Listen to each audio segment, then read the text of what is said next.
আগের দুটি পর্বে দেখেছেন আলিপুরদুয়ার এবং কোচবিহার। এবার আমরা চলে যাই জলপাইগুড়িতে ধূপগুড়ির আসনের দিকে যদি তাকাই 2021-এর বিধানসভা ইলেকশনে বিজেপি, তারপর 2023-এর উপনির্বাচনে তৃণমূল কংগ্রেস, 2024-এর লোকসভা ইলেকশনে বিজেপি, 2026 আসন্ন, সেখানে কোন ফুলে ভরসা রাখছেন মানুষজন চলুন দেখে নি সমীক্ষা কি বলছে।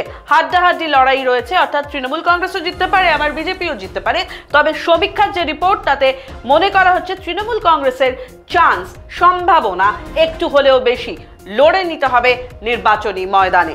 আসবো পরের ক্ষেত্রে, অর্থাৎ ময়নাগুড়ি বিধানসভা আসনে বিজেপি 2021-এর বিধানসভা নির্বাচন, 2024-এর লোকসভার ক্ষেত্রে বিধানসভা ফল ভিত্তিক যে আসন ভিত্তিক ফল এসেছিল তাতেও বিজেপির উপরই ভরসা রেখেছিলেন লোকজন। 2026-এ কারা এগিয়ে থাকছে? বিজেপির উপরেই কি ভরসা? না, বিজেপির উপরে ভরসা নয়। জনমত সমীক্ষা বলছে তৃণমূল কংগ্রেসের ওপর এবার ভরসা রাখতে চলেছেন ময়নাগুড়ির বিধানসভা যে কেন্দ্র সেখানকার মানুষজন। এরপরে আসি জলপাইগুড়িতে 2021-এর বিধানসভায় তৃণমূল কংগ্রেসের উপর ভরসা রাখলেও 2024-এর লোকসভায় বিধানসভা আসনের নিরিখে বিজেপির উপর ভরসা রেখেছেন এই জলপাইগুড়ির মানুষজন। 2026-এ তাহলে কি হবে? আবারও কি বিজেপির উপরই ভরসা রাখতে চলেছেন তারা?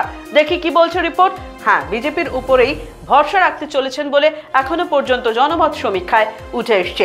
আসবো পরের আসনে রাজগঞ্জে 2021-এর বিধানসভা নির্বাচনে তৃণমূল কংগ্রেস, 2024-এর লোকসভায় বিধানসভা আসনের নিরিখে তৃণমূল কংগ্রেস। এবার কি হবে? এবারও কিন্তু তৃণমূল কংগ্রেসের দিকেই পাল্লা ভারী রয়েছে, অর্থাৎ জয়ী হবে এখনো পর্যন্ত সমীক্ষার রিপোর্ট তাই বলছে। রাজগঞ্জের মানুষজন পরপর পুরোটা সবুজ করেই রেখেছেন। আসি পরে ডাবগ্রাম ফুলবাড়ি বিধানসভা যে সেখানে আসন রয়েছে, সেখানে বিজেপি 2021-এর বিধানসভায় জয়ী হয়েছিল। 2024-এর লোকসভার ক্ষেত্রে বিধানসভার যে আসনের নিরিখেও বিজেপির উপরই ভরসা রেখেছিলেন মানুষ। 2026-এর ক্ষেত্রে একই ট্রেন্ড বজায় রয়েছে কি না দেখি। হ্যাঁ, একেবারেই একই ট্রেন্ড বজায় রয়েছে। ভারতীয় জনতা পার্টির উপরেই এই ডাবগ্রাম ফুলবাড়ির মানুষজন ভরসা রাখবেন বলে জানিয়েছেন অন্তত আমাদের সমীক্ষায়।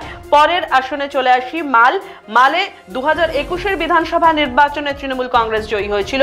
লোকসভা বিধানসভা আসনের নিরিখে তৃণমূল কংগ্রেসই জয়ী হয়েছিল 2024-এ। 2026-এও সেই সবুজ ট্রেন্ড কি বজায় থাকছে? দেখে নেওয়া যাক। হ্যাঁ, সবুজ ট্রেন্ড বজায় থাকছে এবং ফুল বদল করছেন না মালের মানুষজন। অতএব জলপাইগুড়িতে যে বিধানসভা আসনগুলি রয়েছে সে পরপর যে ফলাফল সেটা আপনাদের দেখাচ্ছি। যেখানে নাগরাকাটার পরে যদি আসি তাহলে বিধানসভা ইলেকশনে 2021-এ বিজেপি জয়ী হয়েছিল, 24-এর লোকসভায় তৃণমূল কংগ্রেস বিধানসভা আসনের নিরিখে, এবং 2026-এর ক্ষেত্রে দেখা যাক যে তৃণমূল কংগ্রেস নাকি বিজেপি। হ্যাঁ, তৃণমূল কংগ্রেসের দিকেই কিন্তু পাল্লা ভারী রয়েছে, যেখানে নাগরাকাটার মানুষজন ভরসা করতে চান আবারও তৃণমূল কংগ্রেসের উপরেই। এবার আমরা চলে আসি জলপাইগুড়ির যে মোট বিধানসভা আসন রয়েছে, অর্থাৎ 7টি মোট আসন রয়েছে।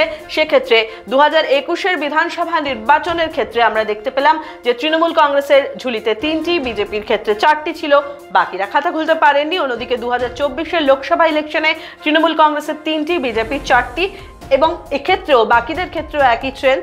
2026-এর ক্ষেত্রে দেখা যাচ্ছে এই 7টির মধ্যে তৃণমূল কংগ্রেস 4টি, বিজেপি 2টি, বাকিরা খাতা খুলবেন না, এবং হাড্ডাহাড্ডি লড়াই রয়েছে একটি আসনের ক্ষেত্রে, যেখানে দুই দলই টাফ ফাইট দেবেন, ক্লোজ ফাইট দেবেন দুই দলের প্রার্থীরা। শেষ পর্যন্ত কি হবে সেটা ভোটের রেজাল্টের দিনই বোঝা যাবে।